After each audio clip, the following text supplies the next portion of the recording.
Seigneur nous bénisse. Nous rendons gloire à Dieu et nous lui disons merci pour ce moment de partage qu'il nous donne encore d'avoir ce soir. Et comme tous les mardis, nous sommes là pour notre moment d'échange sur, je vais dire, des questions bibliques, sur des incompréhensions, pour que le Seigneur puisse nous donner l'opportunité d'avoir la connaissance de sa volonté, en fait. Et donc, pour ce soir, je pense qu'on a une question à l'ordre du jour qui se situe dans le livre d'Ésaïe, le chapitre 65, de verset 17 au verset 25, que nous allons lire et voir qu'est-ce que le Seigneur dit dans ces écrits-là, qu'est-ce que ça signifie, les nouveaux cieux, les nouvelles terres, en fait. Le frère qui a posé la question veut comprendre ce que ce passage veut dire, en fait, qu'est-ce qu'on doit comprendre. Donc, frère Amen, si tu es disposé, tu peux nous lire le passage. Ésaïe 65 à partir du verset 17. Car je vais créer de nouveaux cieux et une nouvelle terre, et on ne se rappellera plus les choses passées, elles ne reviendront plus à l'esprit. Réjouissez-vous plutôt et soyez à toujours dans l'allégresse à cause de ce que je vais créer. Car je vais créer Jérusalem pour l'allégresse et son peuple pour la joie. Je ferai de Jérusalem mon allégresse et de mon peuple ma joie. On n'y entendra plus le bruit des pleurs et le bruit des cris. Il n'y aura plus ni enfant ni vieillard qui n'accomplissent leur jour. Car celui qui mourra à 100 ans sera jeune et le pécheur âgé de 100 ans sera maudit. Ils bâtiront des maisons et ils les habiteront, ils planteront des vignes et en mangeront le fruit. Ils ne bâtiront pas des maisons pour qu'un autre les habite, ils ne planteront pas des vignes pour qu'un autre en mange le fruit, car les jours de mon peuple seront comme les jours des arbres et mes élus jouiront de l'œuvre de leurs mains. Ils ne travailleront pas en vain, et ils n'auront pas des enfants pour les voir périr, car ils formeront une race bénie de l'Éternel, et leurs enfants seront avec eux. Avant qu'ils m'invoquent, je répondrai. Avant qu'ils n'aient cessé de parler, j'exaucerai. Verset 25. Le loup et l'agneau paîtront ensemble, le lion comme le bœuf mangera de la paille, et le serpent aura la poussière pour nourriture. Il ne se fera ni tort ni dommage sur toute ma montagne sainte, dit l'Éternel. Amen. Amen. Donc, en lisant ce passage, la question du frère ou de la sœur, c'est que doit-on comprendre de ce passage-là? Avant de céder le micro, en fait, je voulais faire une analogie avec le livre de Apocalypse, le chapitre 21, parce que quand j'ai lu, ça m'est venu automatiquement à l'esprit, en fait, le livre d'Apocalypse, le chapitre 21, le verset 1. À partir du verset 1, tu peux faire la lecture. Puis je vis un nouveau ciel et une nouvelle terre, car le premier ciel et la nouvelle terre avaient disparu et la mer n'était plus. Et je vis descendre du ciel de près de Dieu la ville sainte, la nouvelle Jérusalem, préparée comme une épouse qui s'est parée pour son époux. Et j'entendis du trône une forte voix qui disait, « Voici le tabernacle de Dieu avec les hommes. Il habitera avec eux et ils seront son peuple et Dieu lui-même sera avec eux.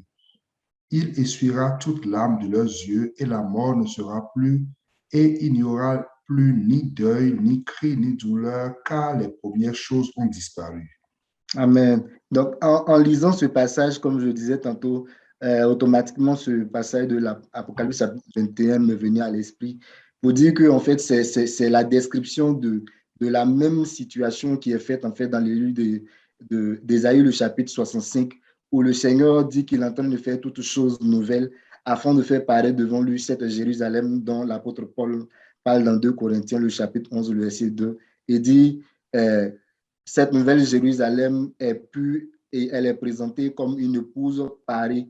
Et 2 Corinthiens chapitre 11, le verset 2, on peut lire rapidement. 2 Corinthiens 11, le verset 2. Car je suis jaloux de vous d'une jalousie de Dieu, parce que je vous ai fiancé à un seul époux pour vous présenter à Christ comme une vierge pure. Et donc, c'est ça. L'apôtre Paul dit qu'il est jaloux, en fait, parce que il fait tout le nécessaire pour présenter l'Église euh, à Christ comme une épouse qui est pure, une vierge qui est pure. C'est d'elle dont il fait mention dont il est fait mention dans le livre d'Apocalypse, le chapitre 21. Donc, l'œuvre que le Seigneur fait en parlant dans le livre d'Ésaïe, le chapitre 65, est une œuvre qui a commencé depuis, alors je peux dire, la venue de Christ sur terre en tant qu'homme et qui, en fait, suit son cours jusqu'à la fin des temps pour présenter, en fait, cette église qui est son corps comme une église qui est pure, qui est sans tache, qui est sans rite. Ce n'est pas quelque chose, je veux dire, de physique que l'on peut toucher, puisque la Bible dit que la chair et le sang ne peuvent hériter du royaume des cieux, mais c'est plutôt cette église parvenue à la maturité, parvenue à la stature parfaite de Christ là, que le Seigneur va présenter, où il n'y a pas vraiment, il n'y a ni pleurs, il n'y a... quand tu lis le livre de Deutéronome, le chapitre 28, tu te rends compte que euh, ce que le Seigneur énumère dans Isaïe chapitre 65 comme bénédiction là, c'est opposé en fait à certaines malédictions qui sont attachées à ceux qui se lèvent et qui désobéissent en fait à la parole de Dieu. Prends Deutéronome le chapitre 28, tu vas nous lire à partir du verset, euh, descends à partir du verset, prends à partir du verset 5 par là. L'Éternel te fera battre par tes ennemis. Tu sortiras contre eux par un seul chemin et tu t'enfuiras devant eux par 7 chemins, et tu seras un objet d'effroi pour tous les royaumes de la terre. Ton cadavre sera la pâture de tous les oiseaux du ciel et des bêtes de la terre, et il n'y aura personne pour les troubler. L'Éternel te frappera de l'ulcère d'Égypte, d'hémorroïdes, de Galles et de teignes dont tu ne pourras guérir. L'Éternel te frappera de délire, d'aveuglement, d'égarement d'esprit, et tu tâtonneras en plein midi comme l'aveugle dans l'obscurité. Tu n'auras point de succès dans tes entreprises, et tu seras tous les jours opprimé, dépouillé, et il n'y aura personne pour venir à ton secours. Tu auras une fiancée et un autre homme couchera avec elle. Tu bâtiras une maison et tu ne l'habiteras pas. Tu planteras une vigne et tu n'en jouiras pas. Ton bœuf sera égorgé sous tes yeux et tu n'en mangeras pas. Ton âne sera enlevé devant toi et on ne te le rendra pas. Tes brebis seront données à tes ennemis et il n'y aura personne pour venir à ton secours. Amen. Donc, c'est pour dire que, en fait, ces paroles de malédiction-là sont réservées non pas pour ceux que Christ a rachetés, ceux que Christ a délivrés de l'emprise, en fait, du péché et de la mort, mais c'est plutôt pour ceux-là même qui ont décidé de s'opposer. Même dans le même livre d'Ésaïe, le chapitre 65, quand on lit à partir du début, on voit quelles sont les paroles de malédiction qui sont un peu, qui se rapportent, en fait, à ce passage qu'on vient de lire là, par rapport au peuple d'Israël qui s'était vraiment rebellé contre la voix du Seigneur. Il dit, il les a appelés et le peuple d'Israël a fermé en fait ses oreilles à sa voix. Donc pour ceux qui vont fermer leur voix à l'appel du Seigneur, à la voix de l'Éternel, que ce soit en ces temps de la fin comme à la fin des temps, parce que ceux qui ferment leur cœur à la voix de l'Éternel, ils le font maintenant. Et à la fin des temps, ils vont exprimer ça de façon je peux dire plus grandiose en fait, et que ça sera, comme la Bible déclare, l'abomination va aller jusqu'à son terme. Et donc, ils vont le manifester et leur réserve, ce qui leur est réservé là, ce sont ces malédictions qui sont prononcées là. Mais pour nous qui avons été rachetés par Christ, déjà le Seigneur nous donne la possibilité de commencer à vivre cette nouvelle Jérusalem là, non seulement dans la pureté, mais il dit que si on plante, ce n'est pas quelqu'un d'autre qui va venir nous arracher ce que nous avons planté. Il dit, ils vont travailler, mais ils ne vont pas travailler en vain. Le travail que nous faisons, c'est le travail que nous faisons pour le Seigneur. Et ce travail, la Bible déclare que le Seigneur nous récompensera pour le travail que nous faisons. Ce sont en fait quelques éléments que j'avais voulu en fait apporter par rapport au passage de façon, je peux dire, un peu globale sur la définition ou bien la compréhension que j'ai en fait de ce passage-là. C'est ce dans quoi le Seigneur nous a fait déjà rentrer par le salut en Christ Jésus et ce dans quoi nous allons rentrer lorsque nous allons parvenir à la stature parfaite de Christ à la fin des temps. C'est ce que le Seigneur voulait révéler en fait à travers ce passage-là. Donc, je vais céder la parole en fait aux autres frères et sœurs qui auront certainement des contributions à apporter sur ce sujet. Que le Seigneur nous bénisse. Amen. Amen. Je vais méditer. On est quelques passages aussi pour aller dans le sens du frère Lou. Le frère Lou a donné en fait le verset du chapitre 21 du livre d'Apocalypse. Mais avant en fait d'aller dans le livre d'Apocalypse, en fait, pour voir en fait cette mention sur la nouvelle terre et puis le nouveau cieux, si vous voulez, je voudrais qu'on jette un regard en fait dans le livre de la Genèse. Donc, la Genèse en hébreu Bereshit, veut dire commencement. Donc, je voudrais qu'on jette un regard dans le livre de la Genèse. Pourquoi? Parce qu'il est fait ici question de création d'une nouvelle terre et d'un nouveau ciel. Amen. Et nous savons qu'en Genèse, on trouve en fait la création. La Bible nous dit d'abord que Dieu a créé le ciel et la terre. Alléluia. Donc, on va aller dans le livre de Genèse. Mais avant de faire un tour dans le livre de Genèse, je voudrais rapidement qu'on aille dans le livre de Deutéronome 32, verset 1 au verset 2. Donc, pour comprendre qu'il y a un volet prophétique, d'accord, derrière la nouvelle terre et derrière les nouveaux cieux ou le nouveau ciel. Il y a un volet prophétique. Et nous voulons aborder le volet prophétique parce que c'est la parole prophétique qui nous donne la vie. C'est la parole prophétique qui transporte la vie, qui transporte la puissance. Alléluia. Donc, Deutéronome 32, on va lire du verset 1 au verset 2. Cieux, prêtez l'oreille et je parlerai. Terre, écoute les paroles de ma bouche. Que mes instructions se répandent comme la pluie, que ma parole tombe comme la rosée, comme des ondées sur la verdure, comme des gouttes d'eau sur l'herbe. Amen. Et lorsque vous voyez dans les Grecs, ils ont mis cieux, vous allez voir aussi ciel. Amen. Cieux, ciel. Alléluia. Et ici, on dit cieux, prêtez l'oreille. Voyez-vous, cieux, prêtez l'oreille. Et ciel, écoutez. Comment est-ce que le ciel physique, le firmament, comment est-ce que la terre physique là, peut écouter? Amen. Donc, nous voyons qu'il y a un volet prophétique au-delà de ce qui est dit. D'accord? Cieux, prêtez l'oreille et je parlerai. Hein? Et écoutez les paroles de ma bouche. Écoutez les paroles qui sortent de la bouche du Seigneur. Alléluia. Donc, les cieux et le ciel ici, là, ça ne peut pas être des représentants en fait, des cieux physiques, c'est-à-dire le firmament. Ça ne peut pas représenter en fait la terre physique. Mais ici, en fait, il fait référence d'un corps de personnes. Alléluia. Des personnes qui sont capables de saisir la parole prophétique. Alléluia. Qui ont des oreilles ouvertes. Alléluia. Des oreilles ouvertes pour comprendre ce que l'Esprit dit aux églises. Amen. Il dit prêtez l'oreille. Amen. Verset 2 dit que mes instructions, donc que la parole qui sort de ma bouche, comme la pluie. Amen. Souvenons-nous que Isaïe dit que comme la pluie, voyez-vous, il dit que ainsi en est de ma parole, elle ne retourne à moi sans avoir accompli ce pourquoi elle était envoyée. Donc que mes instructions se répandent comme la pluie, que ma parole tombe comme la rosée, comme les ondées, donc dans les oreilles des cieux spirituels et de la terre spirituelle, comme les gouttes d'eau sur l'herbe. Alléluia. Donc l'herbe utile. Amen. Donc on voit qu'il y a un volet prophétique.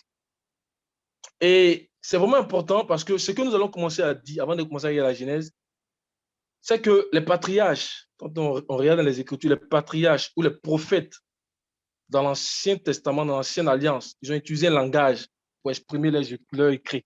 C'est vraiment important. Alléluia.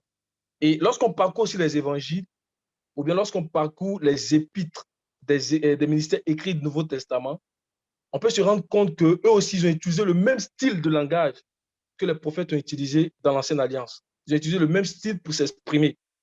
Et ce langage-là, c'est de ça qu'on parle toujours, c'est la parole prophétique. C'est le langage prophétique. Alléluia. Et ce langage-là, tout croyant qui aspire connaître la pensée de Dieu doit s'exposer à ce langage-là. C'est le langage de l'esprit. C'est le langage des gens du ciel. C'est le langage de ceux qui sont nés de nouveau. Alléluia. C'est vraiment important. Et sans la compréhension de ces langages-là, il va sans dire qu'on va souvent aboutir à des raisonnements qui sont erronés. Amen. Donc, il faut qu'on comprenne ce langage-là. Alléluia. La Bible, c'est un livre qui est spirituel. Et les choses qui sont décrites dans les Écritures, là, ça ne peut pas s'expliquer en dehors des Écritures. Ça s'explique avec les Écritures. Donc, les choses qui sont décrites dans les Écritures ne peuvent s'expliquer que par les Écritures et non en dehors des Écritures. Les signes, les symboles, les métaphores qui sont utilisées dans les Écritures, là, ça trouve leur réponse dans les Écritures. Alléluia. Ce n'est pas le fait d'avoir fait des grandes études, des études supérieures qui nous donnent la capacité de pouvoir expliquer les Écritures. Quand on regarde les disciples du Seigneur, là, la plupart, c'était tous des Galiléens, des gens de la pêche. Les Pierre, c'était des gens de la pêche des Galiléens. Mais quand ils se sont présentés devant les Sanhédrins, on dit attention, mais si on les reconnaît comme des gens sans instruction, mais ce qu'ils disaient avait de la lutte. Pourquoi? Parce que ce n'est pas en fait de la volonté de l'homme, mais c'est par l'esprit. Alléluia. La compréhension de ce langage, c'est par l'esprit. Aujourd'hui, il y a beaucoup de débats, même sur la marque de la bête, tout ça, parce que souvent, ce langage prophétique n'est pas compris. Si ce langage prophétique-là est compris, on va tous parler le même langage. Et nous prions que le Seigneur ouvre notre esprit, qu'il ouvre notre esprit, qu'il envoie sur nous vraiment la compréhension des signes, des symboles, qu'il envoie sur nous la compréhension du langage prophétique, pour que nous puissions parler le langage du ciel. Alléluia, pour comprendre la pensée du ciel. Parce que parler le langage du ciel, ça nous permet de comprendre la pensée du Seigneur. Alléluia. Donc, ce n'est pas le fait d'avoir fait des études supérieures qui nous donne la capacité d'expliquer ce langage-là, mais c'est le Saint-Esprit. C'est l'œuvre de l'Esprit. Alléluia. Enfin, tu vas lire Matthieu chapitre 11, le verset 27.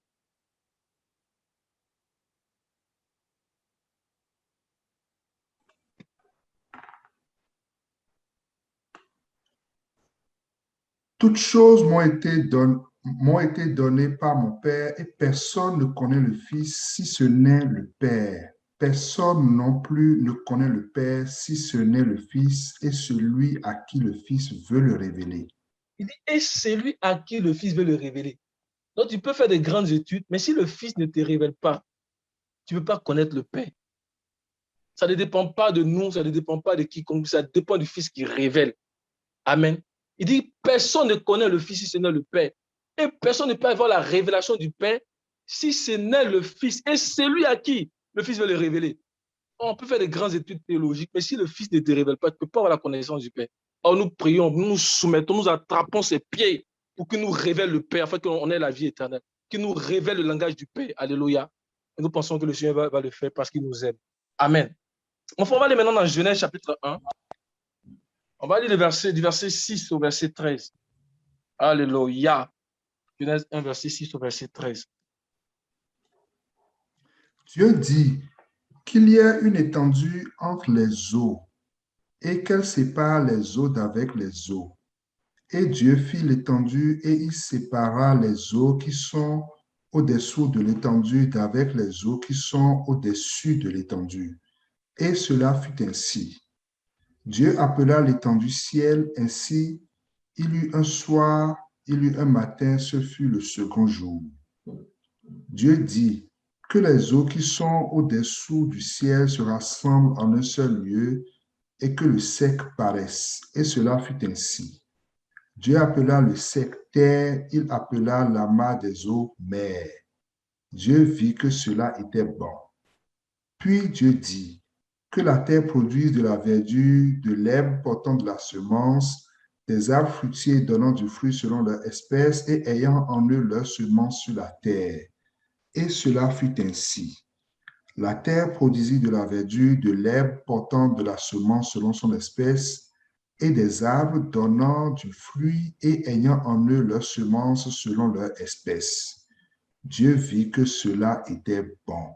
Ainsi, il eut un soir, il eut un matin, ce fut le troisième jour. Amen. Sois béni, mon frère. Donc là, n'oubliez pas qu'on est en train d'expliquer ciel et terre. C'est vraiment important. Alléluia. Et quand on regarde le verset 9, on dit que Dieu dit que les eaux qui sont au-dessous du ciel se rassemblent en un seul lieu et que le sec paraisse. C'est-à-dire que la terre sèche paraisse. Amen. Et cela fut ainsi.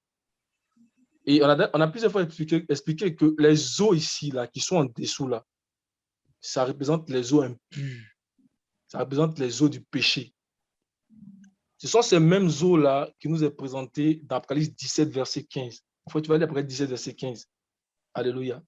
Donc, quand aussi longtemps que nous sommes mêlés à cette eau-là, alléluia, la délivrance ne peut pas avoir lieu. Alléluia, ce sont les eaux impures, ce sont les eaux d'où viennent toutes les difficultés, les maladies, les problèmes, alléluia, la stérilité, la peur du lendemain. Ce sont les eaux impures, les eaux d'en dessous. Mais il y a aussi les eaux du ciel, les eaux pures. Alléluia. Amen. Donc, le verset, Apocalypse 17, verset 15. Et il me dit, les eaux que tu as vues sur lesquelles la prostituée est assise, ce sont des peuples, des foules, des nations et des langues. Amen. Donc, ces eaux-là représentent des peuples. Ça représente des foules, ça représente des nations, ça représente des langues. Les eaux impures de la prostituée. Mais nous rendons gloire au Seigneur parce qu'il ne nous a pas laissés dans ces eaux-là. Il ne nous a pas laissés dans ces eaux-là. Alléluia. Et la Bible dit quoi? Que le Seigneur est venu et il a retiré ces eaux-là pour faire paraître le sec. C'est-à-dire, il a enlevé la contamination de ces eaux-là. Alléluia. Il a enlevé la contamination de ces eaux-là. Il a détruit les eaux impures par l'œuvre de la rédemption, par l'œuvre de la justice. Il a détruit les eaux impures. Nous bénissons son nom. Il nous a retirés. Il nous a retirés des griffes de la prostituée. Il nous a retirés du vin de la prostituée.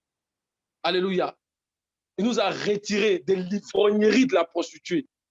Alléluia. Et qu'est-ce qu'il a fait? Il a fait paraître des secs. C'est-à-dire, c'est un corps de personne qui n'est plus contaminé par les eaux d'en bas, par les eaux de dessous. Alléluia, nous bénissons le Seigneur. C'est un corps de personne qui n'est plus contaminé par le venin de la prostituée. Alléluia. Donc, c'est prophétique ce que nous voyons ici au verset 9. C'est vraiment important. Donc, il a retiré les eaux qui sont en dessous. Alléluia, les eaux impures, et il a fait paraître des secs. Amen. Et donc, on dit ces secs-là, donc, ça représente la nouvelle créature. Ça représente la nouvelle création. Alléluia. Celle qui a été rachetée par le Seigneur, celle qui a été justifiée. Alléluia. Et qu'on voit dans Jean chapitre 3. Mon frère, on va lire Jean chapitre 3, le verset 1 au verset 3. Alléluia.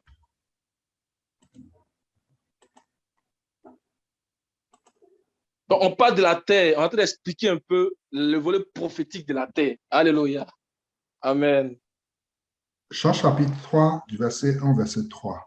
Mais il y eut un homme d'entre les pharisiens nommé Nicodème, un chef des Juifs, qui vint lui auprès de Jésus de nuit et lui dit, Rabbi, nous savons que tu es un docteur venu de Dieu, car personne ne peut faire ces miracles que tu fais si Dieu n'est avec lui. Jésus lui dit, en vérité, je te le dis, si un homme ne naît de nouveau, il ne peut voir le royaume de Dieu. Alléluia. Donc, si tu ne deviens cette terre sèche, si tu n'es pas retiré des eaux impures, tu ne peux voir le royaume du ciel, le royaume des cieux. Si tu ne deviens un homme du ciel, tu ne peux comprendre les réalités du ciel. Alléluia. En vérité, je te l'ai dit, si tu ne nais de nouveau, si tu ne nais d'en haut, si tu ne deviens un signe, si tu ne deviens une étoile fixée dans le ciel, tu ne peux comprendre les réalités. Donc, le Seigneur est venu et il nous a délivrés. Il a fait paraître le sec. Alléluia.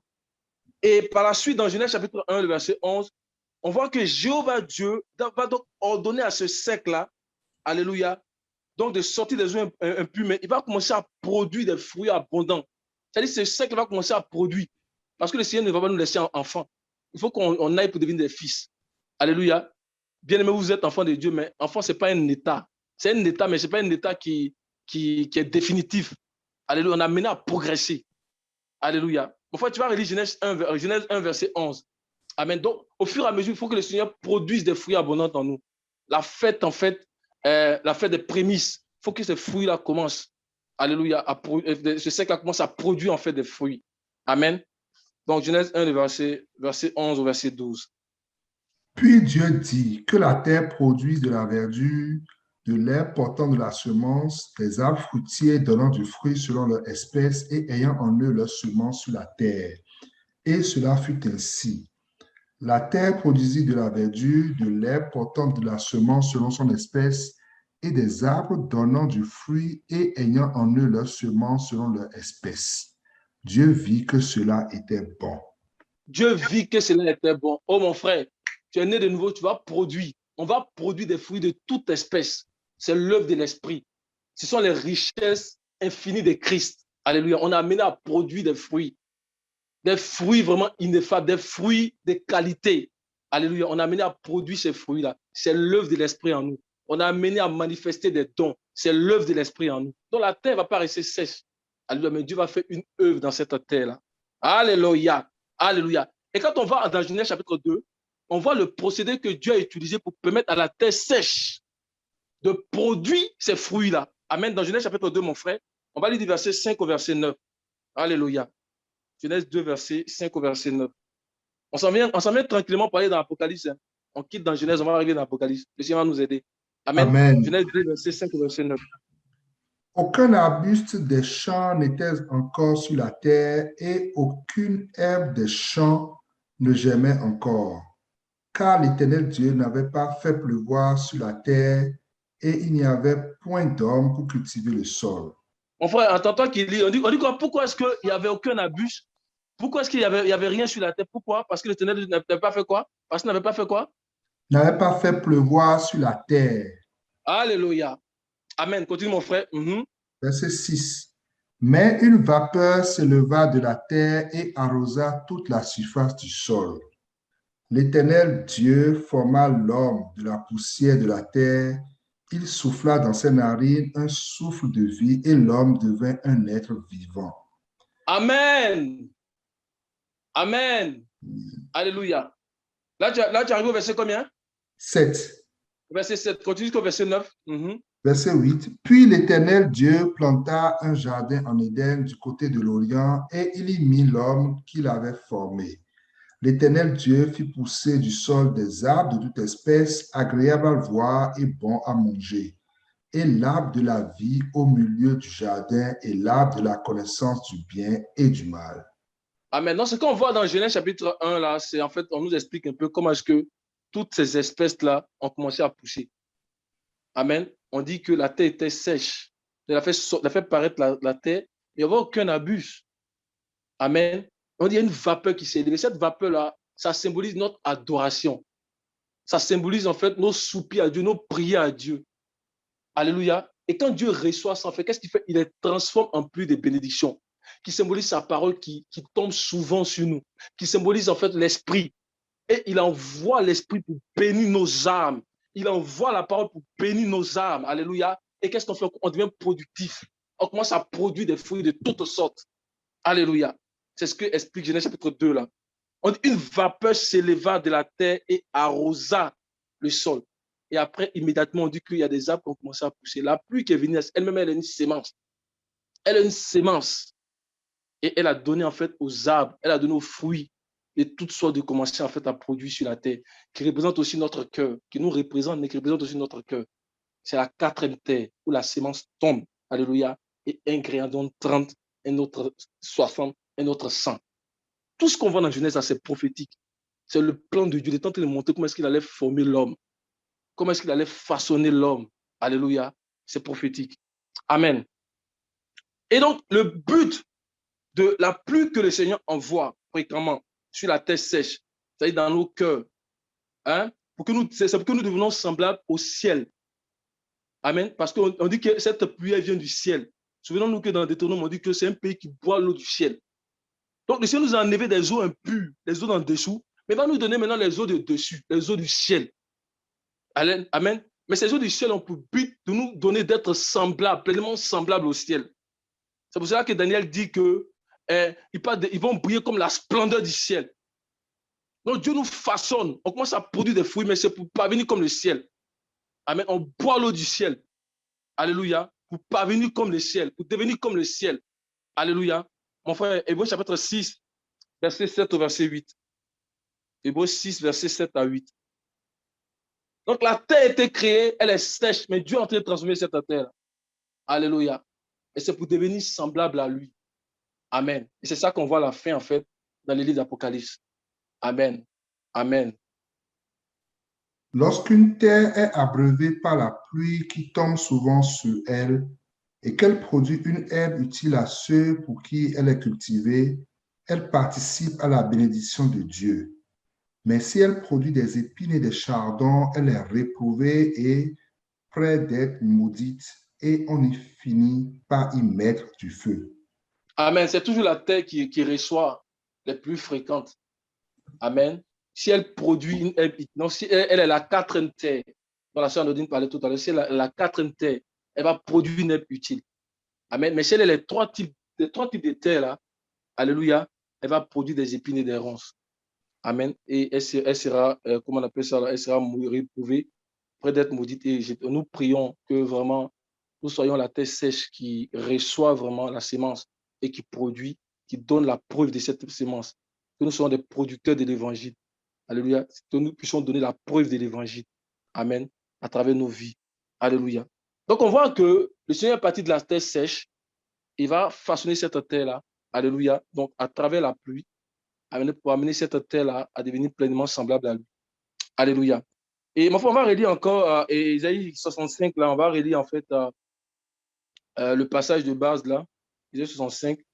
Et j'aimerais que nous fassions attention vraiment au verset 18, parce qu'au verset 18 là, on va nous dire là-bas ce qu'il est en train de créer. La nouvelle terre, on va nous dire ce qu'il est en train de créer.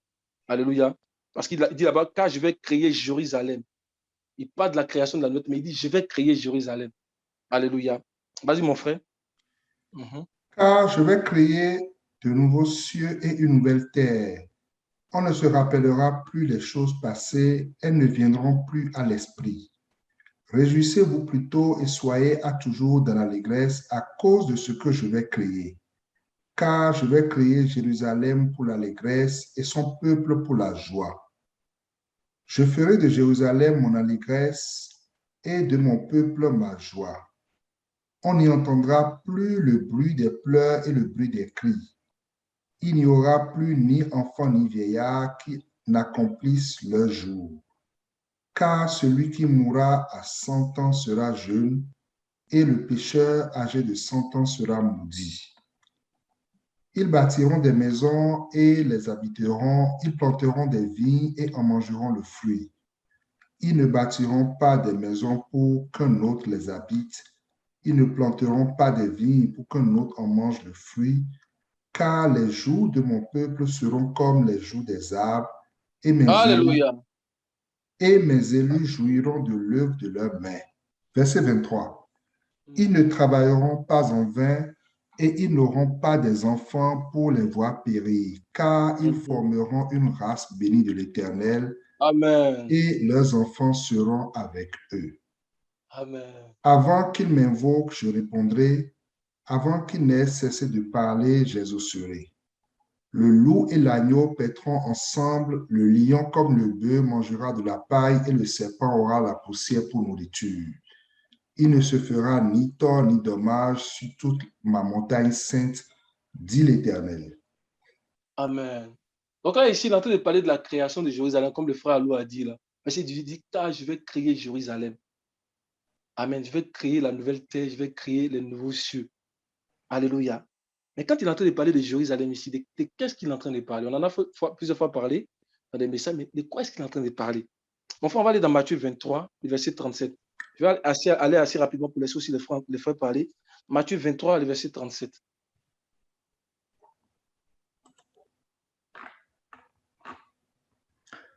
Jérusalem, Jérusalem, qui tue les prophètes et qui lapide ceux qui te sont envoyés, combien de fois ai-je voulu rassembler les enfants comme une poule rassemble ses poussins sous ses ailes, et vous ne l'avez pas voulu. Amen. Mon frère, c'est toi qui poses la question parce que tu es très rapide et puis tu as de très bonnes réponses. Que le Seigneur te bénisse. Quand il dit Jérusalem, Jérusalem, est-ce que la Jérusalem qu'on connaît, est-ce que la Jérusalem peut tuer les prophètes? La ville, là, ça peut tuer les prophètes? Non. Ça ne peut pas tuer les prophètes. Non, le Seigneur est en train d'utiliser le langage prophétique ici. Il est en train de parler aux contemporains de son époque. Il est en train de parler aux Juifs de son époque. Alléluia. Il dit Jérusalem, il les appelle Jérusalem. Parce qu'il représente la Jérusalem terrestre. Il dit Jérusalem, Jérusalem, qui tue les prophètes. Alléluia. Qui tue les prophètes. Donc nous savons ici qu'il n'est pas en train de parler, il est en train de parler ici en fait, il est en train de s'adresser ici aux contemporains de son époque. à ses contemporains. Il est en train de parler ici de la Jérusalem céleste, qui est un corps de personnes aussi, parce que Dieu a montré des descendances à Abraham. Il a montré le sable de la mer et il a montré les étoiles du ciel. Il est en train de parler en fait à ses contemporains. Amen. Mais s'il y a une Jérusalem terrestre, c'est qu'il y a aussi une Jérusalem céleste. Comme on le voit en fait dans le passage de Galates chapitre 4, le verset 6. En fait, Galates chapitre 4, verset 6. Galates 4, verset 6. Jérusalem, Jérusalem qui tue les prophètes. Mais on est en train de parler d'un corps de personnes. Alléluia. Et parce que vous êtes fils, Dieu a envoyé dans vos cœurs l'esprit de son Fils, lequel crie Abba Père. Le verset 26 de Galates. Verset 26. Mais la Jérusalem d'en haut est libre, c'est notre mère. Mais la Jérusalem d'en haut, elle est libre. C'est notre mère. C'est à elle que nous allons pour ressembler. C'est à son image que nous allons pour ressembler. C'est à sa ressemblance que nous allons pour ressembler. Mais la Jérusalem d'en haut, elle est libre. Nous sommes nés de nouveau et nous allons pour ressembler à cette Jérusalem-là. Et présentement, en fait, la Jérusalem-là, c'est l'église qui en marche pour devenir pleinement semblable à l'image de Dieu. Alléluia. C'est l'église qui en marche. Amen. C'est le tabernacle que Dieu, c'est l'original du tabernacle que Dieu a montré à Moïse. Alléluia. Mais présentement, là, c'est l'église qui en marche. Alléluia. Au milieu des hommes, c'est l'église qui en marche pour devenir pleinement semblable à Dieu. C'est notre mère. On va pour ressembler à ce modèle-là. Ce modèle-là, c'est Christ. Alléluia. On va pour ressembler pleinement à ce modèle-là. La Jérusalem d'en haut. Amen. Et un type de cette Jérusalem-là, parmi les hommes, c'est l'église de Philadelphie. Alléluia. Donc, c'est l'église qui va pour ressembler à ces modèles spirituels. Amen. Donc, l'église, en fait, constitue cette Jérusalem, la nouvelle terre et les nouveaux cieux. Alléluia. L'église constitue cette ville qui est Jérusalem céleste. C'est une ville qui est spirituelle. Ce n'est pas une ville qui est physique. C'est une ville qui est spirituelle. Alléluia. On voit Matthieu chapitre 5, verset 14.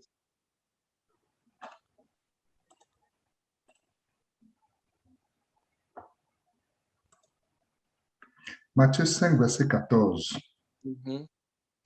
Vous êtes la lumière du monde. Une ville située sur une montagne ne peut être cachée. Le Seigneur nous appelle une ville. C'est une métaphore, c'est un langage prophétique. Il dit, vous êtes une ville qui est située sur une montagne. L'église est une ville qui est située sur une montagne, même si c'est la plus haute montagne. Et c'est cette métaphore que le Seigneur aussi a montré à Jean, Apocalypse 19, qui dit, viens, je vais te montrer l'épouse de l'agneau. Il dit qu'il lui a montré une ville qui était située sur une haute montagne. Et dans les jours de Sacha, il a parlé de cela. Il dit, vous êtes une ville située sur une montagne. Alléluia. C'est un langage prophétique. Vous êtes une ville située sur une montagne. Les gens vont dire non, que la Jérusalem, c'est tel pays, carré. Non, c'est spirituel, c'est un corps de personnes. C'est un corps de personnes qui est bâti par la puissance de l'esprit. C'est un corps de personnes qui est bâti par les mains de Dieu, qui n'est pas bâti par les mains des hommes, mais par les mains de Dieu, pas par les mains des hommes, qui est bâti par la puissance de l'esprit. C'est ça qu'est le Jérusalem. Et présentement, c'est l'église qui en marche pour aller ressembler à ce modèle final. Alléluia. Amen. Enfin, on peut le lire aussi, l'Apocalypse 19, là. Tu vas lire ça, verset 1, là. Je vais essayer de conclure rapidement, pour terminer, pour conclure, avec 2 à 3 versets. Après cela, j'entendis dans le ciel comme une voix forte d'une foule nombreuse qui disait, Alléluia, le salut, la gloire et la puissance sont à notre Dieu, parce que ses jugements sont véritables et justes, car il a jugé la grande prostituée qui corrompait la terre par son impudicité et il a vengé le sang de ses serviteurs en le redemandant de sa main. Et il dit seconde fois, Alléluia, et sa fumée monte au siècle des siècles. Et les 24 vieillards et les 4 êtres vivants se prosternèrent et adorèrent Dieu assis sur le trône en disant Amen, Alléluia. Et une voix sortit du trône disant, Louez notre Dieu, vous tous ses serviteurs, vous qui le craignez petits et grands. Et j'entendis comme une voix d'une foule nombreuse, comme un bruit de grosses eaux et comme un bruit de fort tonnerre disant, Alléluia, car le Seigneur, notre Dieu Tout-Puissant, est entré dans son règne. Réjouissons-nous et soyons dans l'allégresse et donnons-lui gloire, car les noces de l'agneau sont venues et son épouse s'est préparée et il lui a été donné de se revêtir d'un fin lin éclatant pur, car le fin lin, ce sont les œuvres justes des saints. Amen. Et l'ange me dit, écris, heureux ceux qui sont appelés au festin de noces de l'agneau. Et il me dit, ces paroles sont les véritables paroles de Dieu. Et je tombais à ses pieds pour l'adorer, mais il me dit, garde-toi de le faire. Je suis ton compagnon de service et celui de tes frères qui ont le témoignage de Jésus. Adore Dieu, car le témoignage de Jésus est l'esprit de la prophétie. Amen. On va aller maintenant à Apocalypse 21 pour essayer de conclure. On va aller dans Apocalypse 21. Il y a beaucoup de choses à dire là-dessus, là. À partir du verset 1 au verset 3. Puis je vis un nouveau ciel et une nouvelle terre, car le premier ciel et la première terre avaient disparu et la mer n'était plus. Et je vis descendre du ciel d'auprès de Dieu la ville sainte, la nouvelle Jérusalem, préparée comme une épouse qui s'est parée pour son époux. Et j'entendis du trône une forte voix qui disait, « Voici le tabernacle de Dieu avec les hommes. Il habitera avec eux et ils seront son peuple et Dieu lui-même sera avec eux. » Amen. Donc le verset 1 et le verset 2 sont directement liés en fait.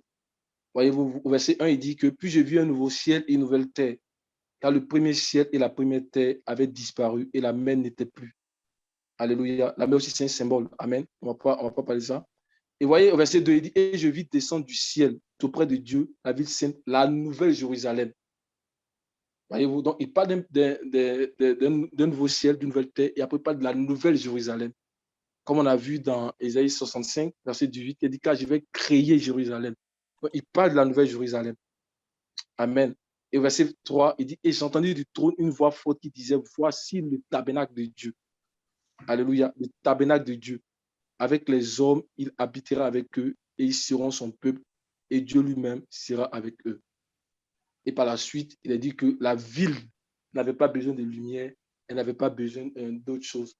Alléluia, parce que le Seigneur lui-même l'éclaire et la nuit est son flambeau. Amen. Donc la ville, en fait, sera à la dimension de Dieu et de l'agneau. Amen. Pourquoi? Parce que c'est Dieu qui a donné à l'Église, qui est un organisme, d'être bâti. Et l'aspect qui a trait à l'agneau veut dire que ce corps de personnes-là, ils seront semblables, c'est-à-dire ils auront les caractères pleinement achevés en Christ. Voyez-vous, il va achever notre caractère en nous, en Christ en fait. Amen. On dit l'agneau est son flambeau, c'est Dieu lui-même qui l'éclaire. Amen. Elle est devenue semblable à Dieu. Alléluia. Donc c'est un corps de personnes qui est parvenu à la gloire. Amen. C'est pourquoi au verset 4, il dit que les premières choses ont disparu. Parce que nous allons revêtir un corps qui n'est plus corruptible, mais un corps qui est incorruptible. Nous allons revêtir un corps qui n'est plus méprisable, mais un corps qui est glorieux. Nous allons revêtir un corps qui n'est plus infime, mais un corps qui est plein de force, un corps qui est spirituel. Alléluia. Les premières choses ont disparu. Si quelqu'un est en Christ, les choses anciennes sont passées. Les premières choses ont disparu. Voici, toutes choses sont devenues nouvelles. Alléluia. Nous allons devenir des hommes spirituels, nous allons devenir des esprits vivifiants. Amen. Et c'est vraiment important. Donc, la terre, la nouvelle terre, les nouvelles choses, ça nous parle ici d'un corps de personnes. Ça nous parle ici de la Jérusalem. Ça nous parle ici d'un corps de personnes qui est pleinement parvenu à l'image et de la ressemblance de Dieu. Le Seigneur a dit que vous êtes enfants. L'apôtre Paul dit, l'apôtre Jean dit, vous êtes enfants de Dieu bien-aimé. Il dit, mais ce que vous serez n'a pas encore été manifesté. Et il dit, quand cela sera, alléluia, vous serez semblable à lui. Pourquoi? Parce que vous le verrez tel qu'il est. Il va nous faire entrer dans son repos. Amen. Donc, c'est le repos dont parle Hébreu, en fait. Pour nous qui avons cru, nous rentrons dans son repos. Et il est en train d'accroître ces repos-là pour nous amener à devenir cette ville-là, cette nouvelle Jérusalem. Pleinement cette nouvelle Jérusalem. Pleinement au modèle de Christ, qui est le modèle de Dieu, ce modèle qu'on ne voit pas. Dieu l'a rendu visible à travers l'église de Philadelphie. Donc, pour dire que nous devons avoir les caractéristiques de l'église de Philadelphie, nous soumettre au Logos, obéir au Logos. et la transformation sera possible. La connexion avec le ciel vient par la foi. La foi, ce n'est pas le mental. La foi se manifeste dans les œuvres. C'est quand tu manifestes les œuvres, quand tu manifestes la parole, que tu montres que tu as la foi en Dieu. Amen. Et en ce moment, la transformation est possible.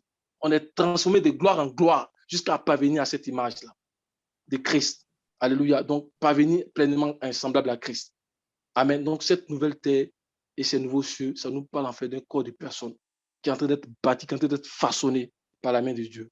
Alléluia. Je vais m'arrêter ici, il y a beaucoup de choses à dire, mais que le Seigneur nous aide, que le Seigneur nous bénisse, qu'il nous aide et qu'il nous aide à nous exposer la parole prophétique, qu'il nous aide à nous exposer au langage prophétique pour comprendre le langage du Maître, pour comprendre le langage de l'Esprit.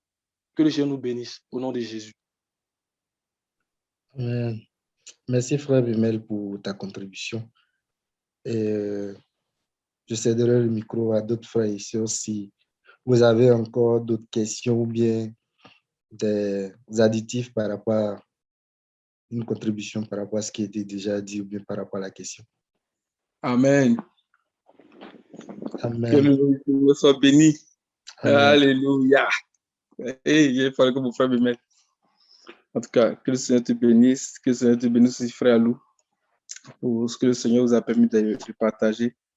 Je crois que je vais marcher dans les mêmes traces que vous, en considérant le passage d'Ésaïe, le passage de base et le passage d'Apocalypse, chapitre 21.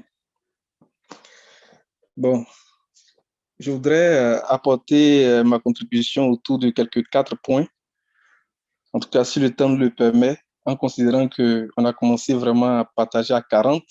Donc, on va rajouter les 10 minutes là à notre temps qui est prévu. Amen. Amen, amen. Amen. Alléluia. Alors, moi, ce que je voudrais dire va s'articuler autour de la disparition du premier ciel et de la première terre et de la mer. Qu'est-ce qu'on doit comprendre par le premier ciel, la première terre avait disparu, la mer n'existait plus. Et l'autre chose que je voudrais dire, c'est qu'est-ce qu'on doit comprendre par je vis descendre du ciel. Est-ce que le descendre ici, c'est une descente qu'on peut voir comme ça de nos yeux, comme quelque chose qui descend du ciel? Qu'est-ce qu'on doit comprendre par ça? Et l'autre point qui est pour moi le plus important, c'est de parler même de la création lorsque Ésaïe dit que je crée un nouveau ciel, une nouvelle terre. Qu'est-ce que le Seigneur est en train de dire par je crée quelque chose de nouveau? Alléluia. Et le quatrième point que je voudrais vraiment, en tout cas si le temps le permet, aborder aussi, ce serait de parler du dernier bout du passage de base là, qui dit que le lion habitera avec l'agneau, ainsi de suite. C'est le quatrième point. Donc, ce sont ces quelques 4 points que j'avais à cœur d'apporter. Je vais essayer d'être bref. Alors, pour le premier point, qu'est-ce qu'on doit comprendre par le premier ciel et la première terre avaient disparu? Je voudrais que nous nous inscrivions dans la pensée de l'apôtre Pierre. Parce que l'apôtre Pierre, dans 2 Pierre 3, le verset 13, a repris la pensée de ce passage de l'Apocalypse 21. Et donc, on va d'abord retrouver cette pensée-là dans le verset 13, 2 Pierre 3, verset 13. Et donc, pour comprendre, on va commencer à partir du verset 1, dans le même chapitre 3 de 2 Pierre, là, jusqu'au verset 7. Donc, tu vas d'abord le verset 13, qui est le verset qui peut nous faire le lien avec Pierre, et puis pour aller chercher l'explication maintenant dans les 7 premiers versets du chapitre 3. 2 Pierre 3, verset 13. Mais nous attendons conformément à sa promesse un nouveau ciel et une nouvelle terre où la justice habitera. Alléluia. Donc, c'est ce verset-là qui me permet de faire le lien avec l'épître de Pierre ici. Et donc, dans ce que Pierre est en train de dire au début du chapitre 3, il est en train d'expliquer, on va retrouver l'explication en quelque sorte de ce que ça veut dire le premier ciel et la première terre avaient disparu, la mer n'existait plus. Donc, on va lire le verset 1 au verset 7. Mais faisons attention au verset 6 et le verset 7. Amen. Bien-aimés, voici déjà la deuxième lettre que je vous écris. Dans l'une et dans l'autre, je fais appel à vos souvenirs pour éveiller en vous une saine intelligence, afin que vous vous rappeliez les paroles prononcées autrefois par les saints prophètes, ainsi que le commandement du Seigneur et Sauveur enseigné par vos apôtres. Amen. Vous voyez ce que l'apôtre Pierre dit ici. Il dit que je fais appel à vos souvenirs. Pourquoi? Pour éveiller en vous une saine intelligence. Donc, dans ce que l'apôtre Pierre va expliquer ici, jusqu'à ce que nous atteignions le verset 13, il va évoquer un certain nombre de choses qui vont venir éveiller notre souvenir, qui vont venir éclairer notre intelligence. Et c'est dans ces souvenirs-là que nous allons nous inscrire pour comprendre qu'est-ce que ça veut dire le ciel avait disparu, la terre avait disparu, la mer n'existait plus. Amen. Donc, faisons attention à ce que l'apôtre Pierre est en train de dire ici. Il va éveiller notre souvenir. Il va rappeler à notre souvenir des événements du passé pour nous donner l'intelligence de ce que Dieu est en train de dire lorsqu'il dit qu'il fait une nouvelle création. Amen. Vas-y, mon frère. Verset 3. Sachez avant tout que dans les derniers jours viendront des moqueurs pleins de railleries. Ces hommes vivront en suivant leurs propres désirs et diront: où est la promesse de son retour? En effet, depuis que nos ancêtres sont morts, tout reste dans le même état qu'au début de la création. De fait, ils veulent ignorer que des cieux ont existé autrefois par la parole de Dieu, ainsi qu'une terre tirée des eaux et au milieu d'elle. Amen. Donc, l'apôtre Paul va commencer à évoquer la question du retour du Seigneur. C'est très important parce que ça va nous permettre de faire le lien avec ce que l'apôtre Jean dit, je vis descendre du ciel. Le descendre du ciel, là, il fait allusion au retour du Seigneur. Mais comment cela va se passer? Amen. Donc, il rappelle ça déjà. Verset 6. Ils oublient volontairement que le monde d'alors a disparu de la même manière, submergé par l'eau. Amen. Est-ce que vous avez remarqué dans le verset 6 la disparition de l'ancien monde? L'apôtre Pierre dit ici, ils oublient. Donc, il commence à éveiller notre souvenir. Il commence à évoquer quelque chose du passé pour nous alerter, pour venir allumer des lumières dans notre tête. Il dit, ils oublient. Donc, rappelez-vous, souvenez-vous, ils oublient volontairement que le monde d'alors a disparu. Le monde d'alors a disparu. L'apôtre Jean dit que le premier ciel et la première terre ont disparu, bien avaient disparu. Et Pierre ici, il dit, ils oublient volontairement que le premier monde, ou bien le monde d'alors a disparu de la même manière, submergé par l'eau. Donc, dans ce que l'apôtre Pierre dit ici, il nous évoque le temps de Noé. Ça, c'est le premier élément que nous devons avoir à l'esprit. Lorsque nous commençons à regarder, après chapitre 21, la question de la disparition du ciel et de la terre. Donc, il évoque l'épisode des eaux de Noé. Il évoque l'épisode des eaux du déluge pour éveiller en nous cette saine intelligence. Alléluia. Verset 7. Or, par la parole de Dieu, le ciel et la terre actuels sont gardés pour le feu, réservés pour le jour du jugement et de la perdition des hommes impies. Maintenant, dans le verset 7, vous remarquez encore qu'il parle maintenant du ciel et de la terre qui sont gardés. Donc, le lien que nous faisons avec le verset 6, parlant du monde d'alors, du premier monde qui avait disparu, on peut le considérer, ce monde-là, comme le ciel et la terre qui avaient disparu. Mais autour de l'épisode des eaux de Noé. Donc, ce qui s'est passé au temps de Noé, là, c'était une image. C'est un enseignement pour nous, pour que nous puissions comprendre ce que le Seigneur est en train de dire. Comment, ou bien qu'est-ce qu'il veut dire par la disparition du ciel et de la terre? Il est en train de parler de la disparition du monde. Mais est-ce que c'est du monde physique qu'il parle, ou bien il parle de quoi? Verset 7. Or, par la parole de Dieu, le ciel et la terre actuels sont gardés pour le feu, réservés pour le jour du jugement et de la perdition des hommes impies. Il y a beaucoup de choses qu'il dit ici, mais ce verset 7 évoque un deuxième souvenir pour nous. Est-ce que vous voyez le souvenir? On parle de Sodome et de Gomorrhe. Comment Sodome et Gomorrhe, cette ville-là a été détruite. Mais dans ce que l'apôtre Pierre dit ici, il y a quelque chose qui est très important et qui va rejoindre ce que le Seigneur avait dit dans Ésaïe 54. Parce que le Seigneur dit que, et il a fait la promesse à Noé, il dit que je ne détruirai plus la terre par les eaux du déluge. Mais pour ce qui s'est passé pour Sodome et Gomorrhe, là, dans ce que Pierre est en train de dire ici, c'est comme si la disparition de l'actuel monde, ou bien comment le Seigneur va juger ce monde-là, ça va être comme au temps de Sodome et de Gomorrhe. Alléluia. Donc, ça fait deux souvenirs. J'ai envie de dire trois choses que l'apôtre Pierre vient évoquer, vient éveiller en nous. Donc, le retour du Seigneur que nous devons garder à l'esprit. Parce qu'on ne doit pas se conduire comme le peuple d'Israël pendant que Moïse était sur la montagne. Il dit, ah, ce Moïse qui nous a fait sortir d'Égypte, on ne sait pas ce qu'il est devenu. Aaron, fais-nous des dieux qui marchent devant nous. Et pendant que Moïse redescendait de la montagne, il a trouvé le peuple qui était en train de s'amuser. Et ça va surprendre aussi. Le retour du Seigneur, ça va être comme ça. Ça, c'est la première chose. La deuxième chose, il évoque l'épisode des eaux du déluge. Et la troisième chose, il parle du temps de Lot. Donc, la destruction de Sodome et de Gomorrhe. Alléluia.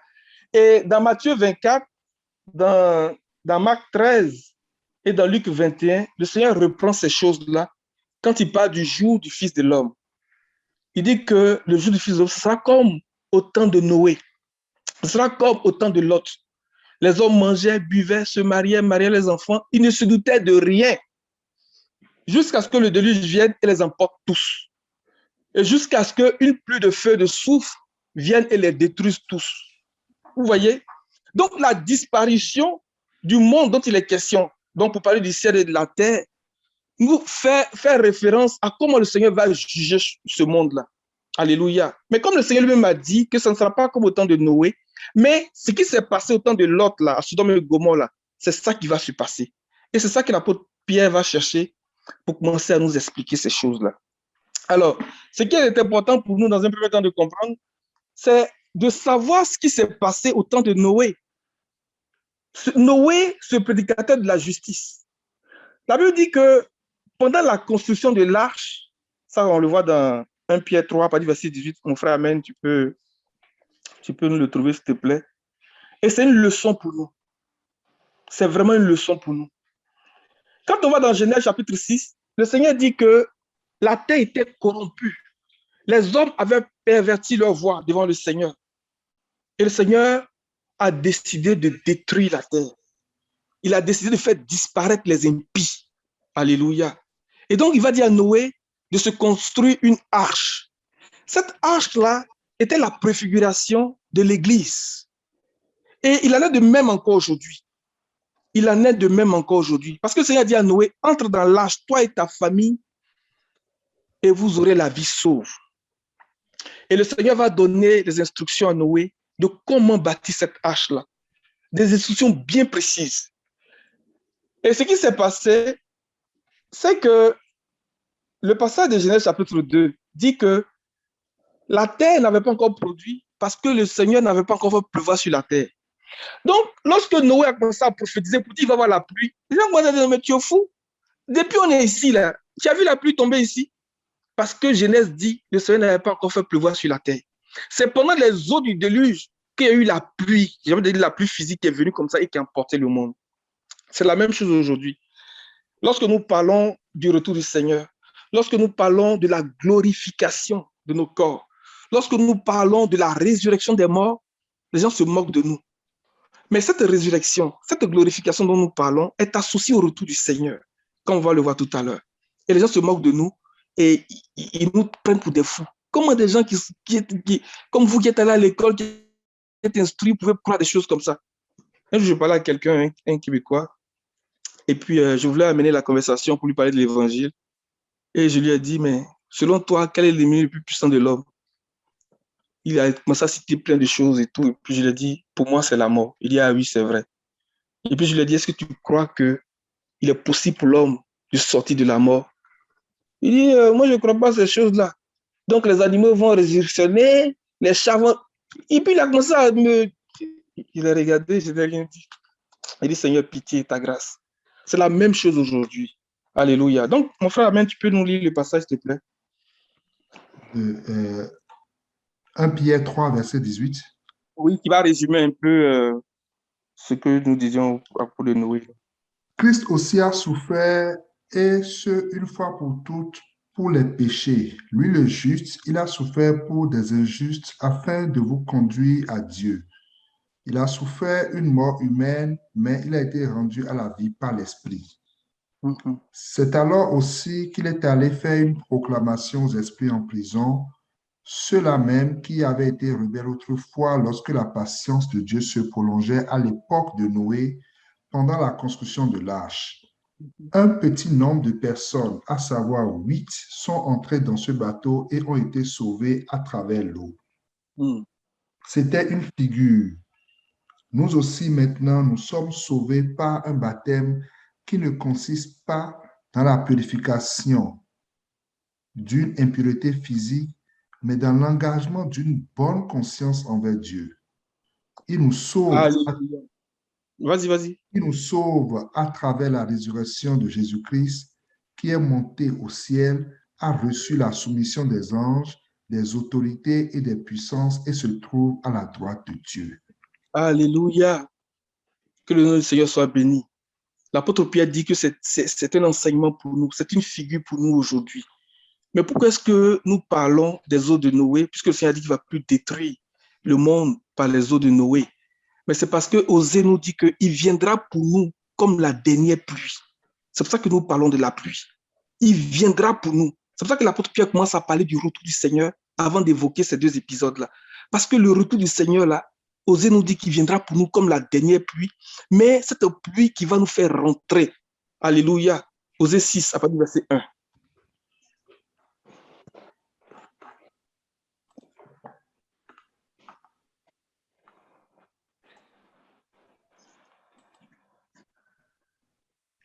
Venez, retournons à l'Éternel. En effet, il a déchiré, mais il nous guérira. Il a frappé, mais il bandera nos plaies. Il nous rendra la vie dans 2 jours. Le 3e jour, il nous relèvera et nous vivrons devant lui. Connaissons, cherchons à connaître l'Éternel. Sa venue est aussi certaine que celle de l'aurore. Il viendra pour nous comme la pluie, comme la dernière pluie qui arrose la terre. Alléluia. Il viendra pour nous comme la dernière pluie qui arrose toute la terre. Il dit, venez, cherchons à connaître le Seigneur. Il va nous donner la vie dans 3 jours. Vous voyez, c'est la résurrection.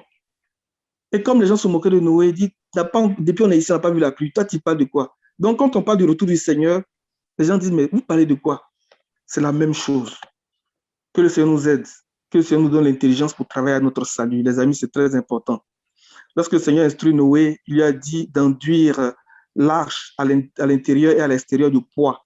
Quand on regarde dans la traduction hébreu, le poids est traduit par rançon, rachat. Or, Christ est notre rançon, Christ est notre rachat. Et l'arche était une préfiguration de l'Église. Alléluia. Il y avait une seule porte à l'arche, il y avait une seule fenêtre. Imaginez-vous ce grand bateau. Et cette grande fenêtre était traduite par grande lumière. Alléluia. Cette seule fenêtre-là éclairait tous les compartiments de l'arche. Et Christ est cette grande lumière pour nous. Christ est notre lumière qui nous éclaire. Christ est la porte. Il n'y a pas 2 portes. L'arche n'avait pas 2, 3 portes. Il y avait une seule porte. Et la porte, c'est Christ. C'est lui. Quiconque invoquera le nom du Seigneur sera sauvé. Je vais m'arrêter là pour cet épisode-là. Quand on parle de l'épisode de Lot, la Bible dit que les habitants de Lot étaient de grands pécheurs. Mais le contexte de Lot évoque le contexte de la débauche et de la dépravation. Et lorsqu'on va dans Apocalypse chapitre 11, il dit que là où le Seigneur a été crucifié, donc il parle de Sodome et de l'Égypte. Donc, Sodome pour faire allusion à la débauche, à la dépravation, comme on le voit aujourd'hui, et l'Égypte qui fait allusion à l'esclavage du péché. Vous voyez, c'est dans le langage spirituel que le Seigneur parle. Et c'est dans ce contexte-là que nous sommes.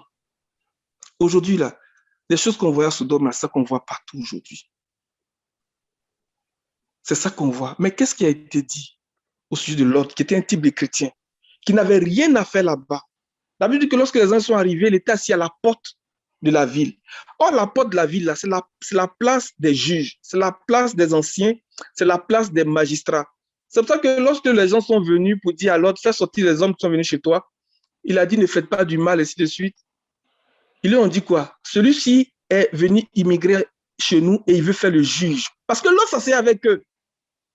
Il était assis avec eux à la porte de la ville. Comment un chrétien peut s'associer à des gens de mauvaise vie? Et c'est pour ça que David, dans le psaume 1, va dire, heureux l'homme qui ne s'assied pas accompagné des moqueurs, des méchants, mais heureux l'homme qui trouve son plaisir dans la loi de l'Éternel, qui la médite nuit et jour. Le temps dans lequel nous sommes là, nous devons avoir l'intelligence de nous asseoir dans les Écritures, de nous asseoir dans la doctrine du Seigneur, de nous appliquer à la piété, de nous appliquer à la consécration, à ne pas participer à ce genre de choses. Alléluia. Et l'autre, on lui dit sors, il commence à discuter, au point qu'on l'a pris de force pour sortir. Et l'ange lui a dit, ne t'arrête surtout pas dans la plaine.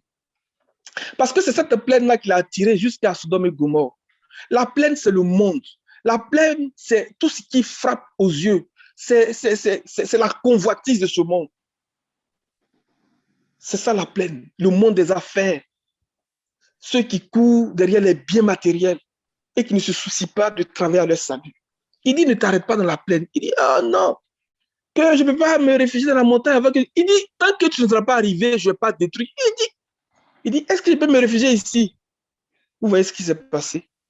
Il y a des chrétiens comme ça. Quand on dit les choses, mais quand le Seigneur parle, il entend très bien. Mais celui qui veut raisonner avec le Seigneur, tu es petit, tu veux raisonner avec le Seigneur. Le Seigneur a de l'âge, il sait toutes choses. Il dit, va dans la montagne. La montagne, là, c'est le lieu de la consécration, c'est le lieu de la rédemption, c'est le lieu du sacrifice, c'est le lieu de l'adoration. Parce que Abraham a dit à ses serviteurs, restez ici, moi et l'enfant, moi et le jeune homme, nous irons adorer. Le Seigneur veut que nous sortions de Sodome et Gomorrhe pour nous réfugier dans la montagne. Parce que la ville va être détruite. La ville va être détruite. Ce monde va être détruit, comme au temps de Sodome et de Gomorrhe. Et l'autre chose que nous savons par la grâce de Dieu, c'est que la plaine, à l'image du jardin d'Éden, n'était pas la finalité de Adam et de Ève. Notre finalité, ce n'est pas la plaine. Lorsque nous sortons de Sodome et Gomorrhe, donc lorsque nous sortons de ce système, de ce monde, notre finalité n'est pas la plaine. Notre finalité, c'est d'aller jusqu'au trône. Alléluia. Et de pouvoir manger du fruit de l'arbre de la vie. C'est à cela que le Seigneur nous a appelés. Quand le Seigneur a dit, l'homme quittera son père et sa mère, s'attachera à sa femme. Il a appelé Abraham, il a dit, quitte ton pays, ta patrie, ta famille, pour le pays que je te montrerai. C'est de ça qu'il est question. Quand le Seigneur a fait sortir le peuple de l'Égypte jusqu'à Canaan, Canaan n'était pas la finalité. C'est pour ça que la Bible dit que si Josué lui avait donné du repos, le Seigneur ne parlerait pas d'un autre jour de repos aujourd'hui. Et ce que nous voyons dans le chapitre 13 de Josué, il dit que avant sa mort, Josué n'avait pas conquis tout le territoire parce qu'il restait encore une partie à conquérir. Donc Josué n'a pas donné du repos. Donc Hébreu reprend cette pensée et puis dit, il reste une partie à conquérir, il reste un repos de sabbat pour son peuple. Et nous voulons rentrer dans ce repos, les amis. Écoutons la voix du Seigneur et obéissons. Donc l'apôtre Pierre va chercher ces choses pour venir éveiller notre intelligence, pour dire que ce qui s'est passé au temps de Sodome et de Gomorrhe, ce qui s'est passé au temps de Noé, le Seigneur nous interpelle sur ces choses-là pour éveiller notre intelligence, pour dire qu'il revient. Alléluia. Donc je vais aller rapidement pour parler du deuxième point. Je ne pense pas que je vais pouvoir atteindre les 4 points que j'avais dit. Le deuxième point, autour de descendre. Lorsque le Seigneur parle de descendre, comme le frère Memel disait, comprenons le langage du Seigneur. On va regarder le passage de Genèse chapitre 18. On va regarder quelques versets pour comprendre le descendre là, et l'associer vraiment à cette ville que le Seigneur nous présente dans le chapitre 21. Genèse chapitre 18, à partir du verset 9. Puis il lui dit, où est ta femme Sarah? Il répondit, elle est là dans la tente. L'un d'eux dit, je reviendrai vers toi à la même époque et ta femme Sarah aura un fils. Sarah écoutait à l'entrée de la tente derrière lui. Regardez ce qu'il dit. Verset 10. L'un d'entre eux dit, je reviendrai vers toi à cette même époque. Dans notre version, on dit l'année prochaine. Je ne sais pas si quelqu'un a la version. Donc, le retour du Seigneur est associé à une époque. Il faut qu'on retienne ça. Très bien. Il dit, je reviendrai vers toi l'année prochaine, dans d'autres versions. L'année prochaine, pour nous, c'est le temps de la grâce. Parce que le Seigneur est venu dire, l'Esprit du Seigneur sur moi pour annoncer une année de grâce du Seigneur. Donc, un an, là, pour nous, dans le langage de la prophétie, c'est le temps de la grâce. C'est l'âge qui a été accordé à l'Église pour se préparer, pour rentrer dans les noces de l'agneau. Donc, il dit, je reviendrai l'année prochaine, donc un an, vraiment le temps de la grâce. À cette même époque, donc il y a une époque qu'il faut considérer. Il y a un temps qu'il faut considérer. Alléluia. Et Sarah aurait un fils. Mais quand on regarde l'histoire d'Abraham et puis de Sarah à la naissance avec la naissance d'Isaac, on n'a pas vu le Seigneur revenir comme dans le chapitre 18, là, comme ça. Donc, il est revenu en Isaac. Je reviendrai là, l'année prochaine, là. C'est en Isaac qu'il est revenu. Les amis, comprenons ça très bien. C'est là où ça va surprendre. Parce que nous sommes en train de parler de la révélation des fils de Dieu. Le Seigneur va revenir dans la révélation des fils. 2 Thessaloniciens chapitre 1, verset 9, verset 10. Il va revenir en Isaac. Il va revenir dans la révélation des fils. On n'a pas vu le Seigneur revenir comme dans le chapitre 18, hein? Mais il dit, je reviendrai l'année prochaine. Donc, l'année prochaine, à cette même époque, Sarah aurait un fils. Donc, il y a plusieurs éléments que le Seigneur annonce pour nous donner une idée de comprendre, pour comprendre son retour. Mais ce retour-là est associé à sa descente. Je vais aller un peu vite. Quand on va dans le chapitre 19, à partir du verset 19, il va expliquer le descendre là maintenant. Vas-y, mon frère. Moi, ton serviteur, j'ai trouvé grâce à tes yeux et tu as montré la grandeur. Tu as dit Genèse 19, non? Pardon, c'est en 18, tu n'as pas dit verset 19. Ok. Genèse 18, verset 19. En effet, je l'ai choisi afin qu'il ordonne à ses fils et à sa famille après lui de garder la voie de l'Éternel en pratiquant la droiture et la justice. Ainsi, l'Éternel accomplira en faveur d'Abraham les promesses qu'il lui a faites. Et l'Éternel dit, le cri contre Sodome et Gomorrhe a augmenté et leur péché est énorme. C'est pourquoi je vais descendre et je verrai s'ils ont agi entièrement d'après le bruit venu jusqu'à moi. Si vous voyez, il dit que le cri de Sodome et de Gomorrhe est monté jusqu'à lui. Il a dit, c'est pourquoi je vais descendre. Donc, l'époque dont il est question est associée au contexte de Sodome et de Gomorrhe, mais est aussi associée à, j'avais dit, la révélation du Fils. C'est vraiment une époque vraiment sensible.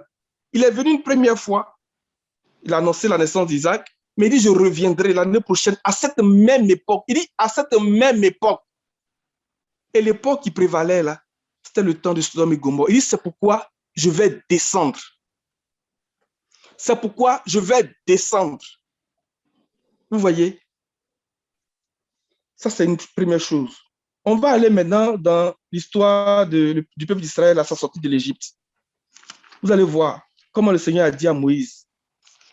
Genèse chapitre 2, à partir du verset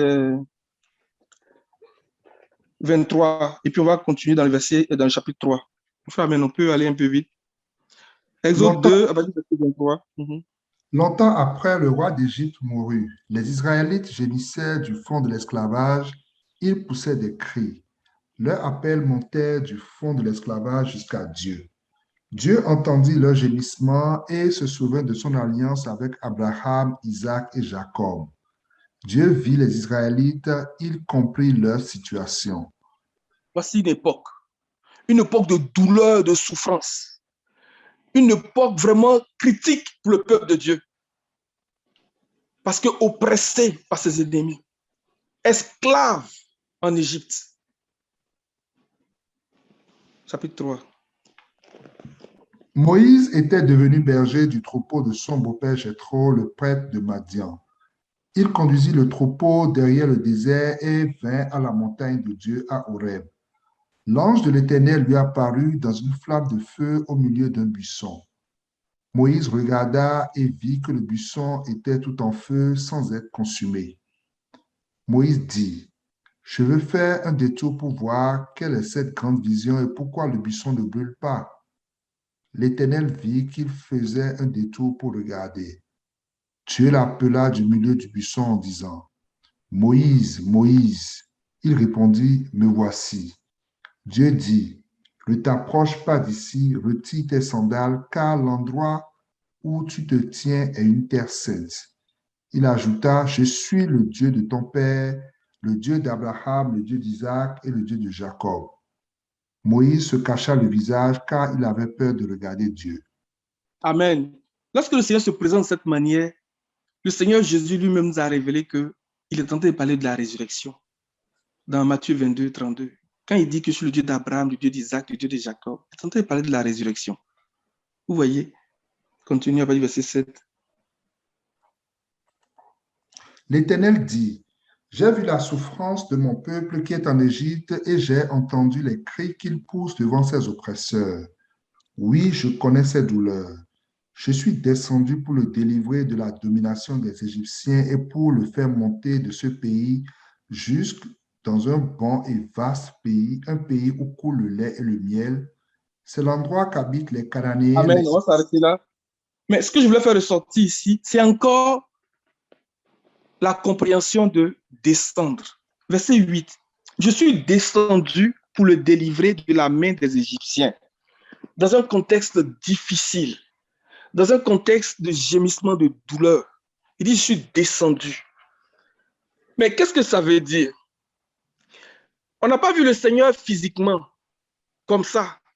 Parce que lorsque Moïse allait se présenter à Israël pour le faire sortir de l'Égypte, il est allé avec les signes que Dieu lui a donnés. Le Seigneur lui a donné 2 signes. J'ai envie de dire même 3 signes. Et il dit que ces signes-là, c'était des messages. Parce qu'il a dit que s'ils ne croient pas au message du premier signe, ils croiront au message du dernier signe. Et même si là, ils ne croient pas à ce message-là, tu prendras de l'eau et tu verseras sur la terre et l'eau deviendra du sang. 3 signes que le Seigneur lui a donnés.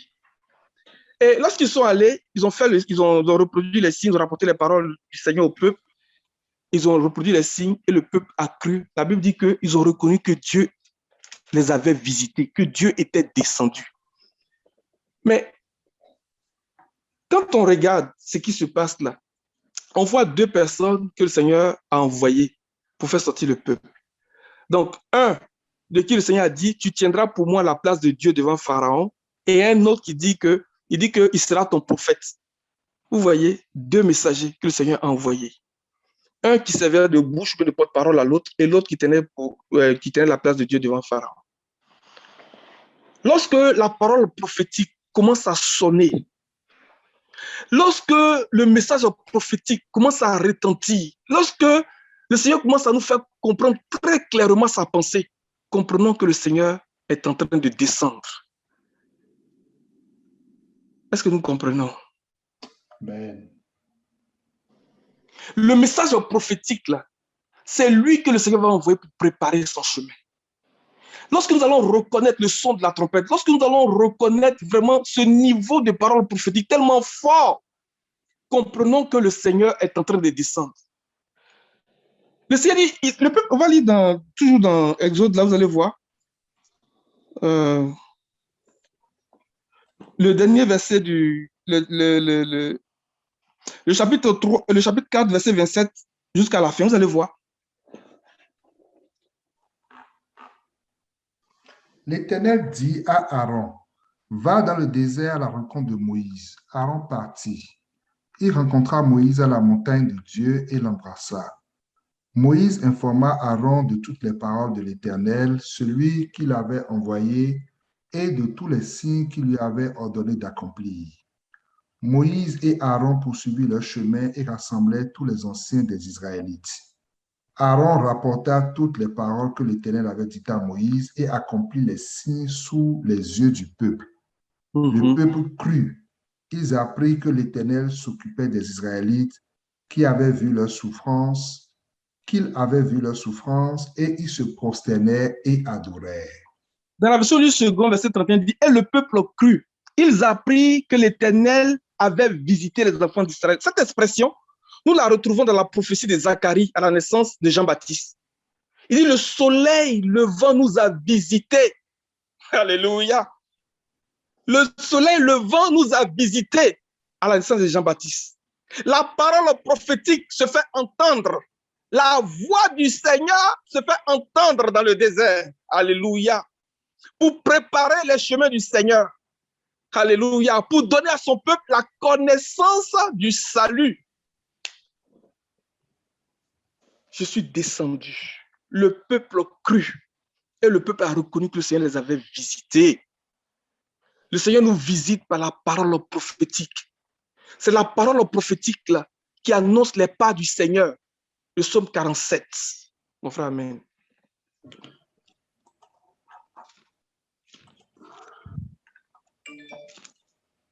Psaume 47. Il n'y a pas dit verset. Verset 6 ou 28, mais il n'y a pas dit verset 1, s'il te plaît. Au chef des chœurs, psaume des descendants de Corée. Vous, tous les peuples, battez des mains, poussez vers Dieu des cris de joie, car l'Éternel, le Très-Haut, est redoutable. Il est un grand roi sur toute la terre. Il nous soumet des peuples, il met des nations sous nos pieds. Il choisit pour nous un héritage qui fait la fierté de Jacob, son bien-aimé. Dieu monte au milieu des cris de triomphe. L'Éternel s'avance au son de la trompette. Il monte au milieu des cris de triomphe. Il s'avance au son de la trompette. Lorsque la parole prophétique commence à sonner, comprenons que le Seigneur est en train de venir. Et pour nous, la parole prophétique est comme le son des clochettes qu'on retrouvait sur le bord du vêtement d'Aaron. Lorsque Aaron a fini de faire les sacrifices, là, la preuve qu'il était encore en vie, c'est parce que le peuple entendait le son des clochettes. Parce que pendant ce jour-là, durant cette cérémonie-là, le peuple devait être silencieux parce que leur salut dépendait de l'agrément de ce sacrifice-là. Si le sacrificateur mourait, c'est fini. L'année de grâce, là, ils oublient ça. Donc, ils étaient stressés, ils écoutaient. Donc, imaginez-vous, celui qui est là, qui est distrait. Aaron est là-bas en train de faire sacrifice. Tu ne sais pas s'il va sortir ou bien s'il ne va pas sortir, tu es en train de t'amuser. Mais celui qui est attentif, il entend le son des clochettes, dit Aaron est vivant, il est vivant, il est vivant. Donc, quand on arrive dans le livre de la Révélation, le Seigneur se présente comme le souverain sacrificateur. Donc, soyons attentifs au son des clochettes, les amis.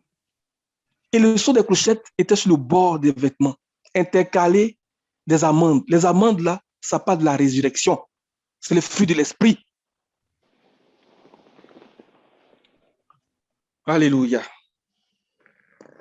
Le descendre. Je vais m'arrêter là et puis je vais parler, peut-être ce dernier point rapidement.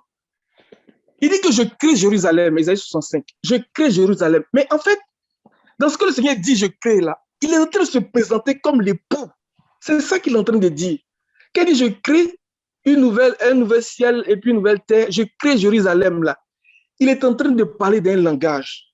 Et ce langage, nous le comprenons dans Isaïe 54, le verset 5. Et je vais m'arrêter là-dessus. Je préfère parler du dernier point parce que je dis à 22 heures. Mais sinon, si vous voulez, on peut dresser 3 tentes. Une pour toi. Éphésiens 4. Non, Isaïe 54. Isaïe 54. Le verset 5.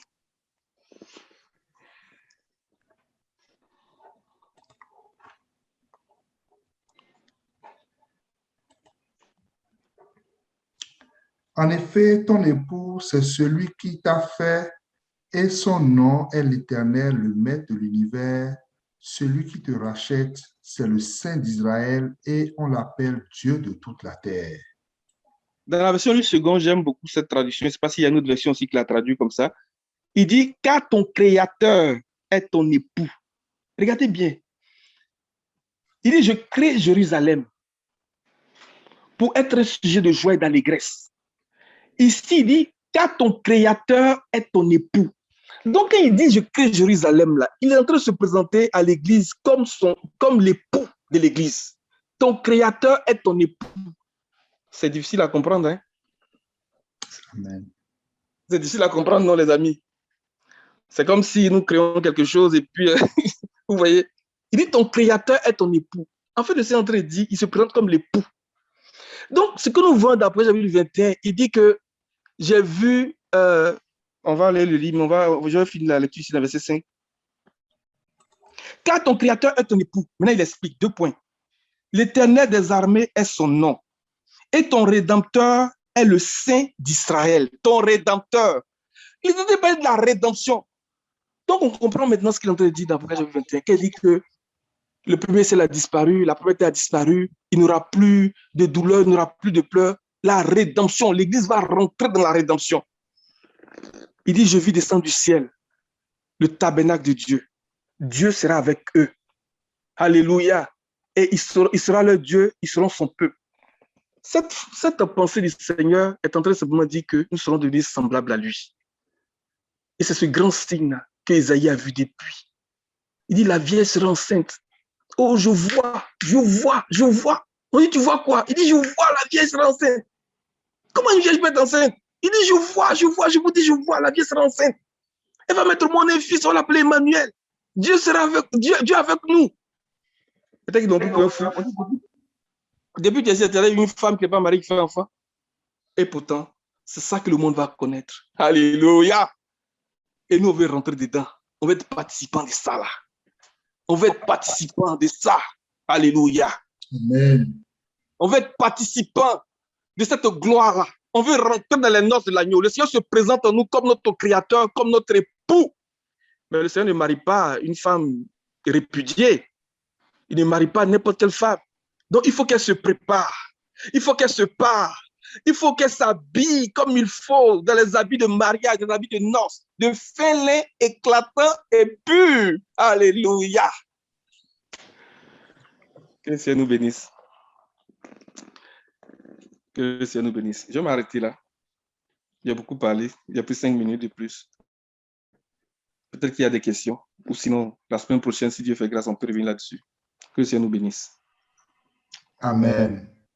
Merci, frère Jean-Philippe, pour ta contribution. Vraiment que le Seigneur nous bénisse. Je pense qu'il y a d'autres frères qui auraient certainement des contributions là-dessus, mais comme Jean-Philippe le disait tout à l'heure, il est déjà 22 ans. Donc, on va arrêter là pour aujourd'hui. Je pense qu'on pourra revenir sur certaines questions ou bien certains points qu'il faut éclaircir davantage, en fait, la semaine prochaine. Que le Seigneur bénisse chacun de nous. Et vraiment, nous allons prier le Seigneur pour lui demander de nous donner, nous qui sommes cette nouvelle Jérusalem qu'il est en train de bâtir, de pouvoir épouser la nature de Christ afin d'atteindre cette statue parfaite et que cette nouvelle terre, ce nouveau ciel, véritablement cette nouvelle Jérusalem-là puisse être présentée devant lui, pure, sans tache, sans ride, sans rien de semblable et irrépréhensible. Et nous prions ensemble le Seigneur Jésus.